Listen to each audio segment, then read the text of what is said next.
ମାମା ତୁ କ'ଣ ବେସନ ଛାଣିଲୁନି ଆଉ ପାମ୍ପଡ଼ ପୁଣି ଟମାଟର ପୁଣି ଏଠି ବଡ଼ି କ'ଣ ବନ୍ଧୁ ଆସିବେ କି? ନାଇଁ ମୋ ବନ୍ଧୁ କ'ଣ ଆସିବେ ଆମେ ସବୁ ଖାଇବନି ବନ୍ଧୁ ଆସିଲେ ବେସନ ପାମ୍ପଡ଼ ଛଣା ବେସନ ଆଳୁ ତରକାରୀ କରିବି ପାମ୍ପଡ଼ ତ ଛାଣିଥିଲି ସମସ୍ତେ ଖାଇସାରିଲେଣି ବୋଉ ପାଇଁ ଦିଖଣ୍ଡ ରଖିଦେଇଛି ବୋଉ ପାଇଁ ଦିଖଣ୍ଡ ରଖିଛି ବୋଉ ଗାଧେଇକି ଆସିଲେଣି ତ ଚା ଟିକେ ପାମ୍ପଡ଼ ଖାଇବି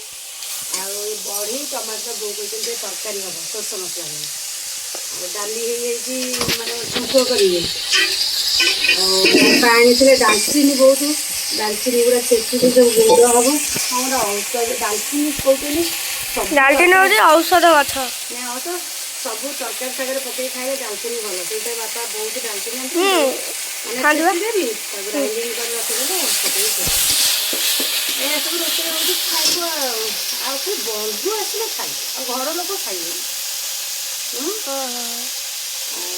ତୁ ବାସିଲୁ ଆଇଲୁ ଏଇ ଖାଇବୁ ବୋଲିକି ସକାଳେ ଖାଇକି ଯାଇଥିଲି ବାନ୍ତି ଗଲୁ ରୋଷେଇ ସରିଲାଣି ଖାଇବୁ ହଉ ଭିଡ଼ିଓଟି ଭଲ ଲାଗିଲେ ଲାଇକ୍ କରି ଚ୍ୟାନେଲକୁ ସବସ୍କ୍ରାଇବ୍ କରିଦେବେ ରହିଲି ନମସ୍କାର।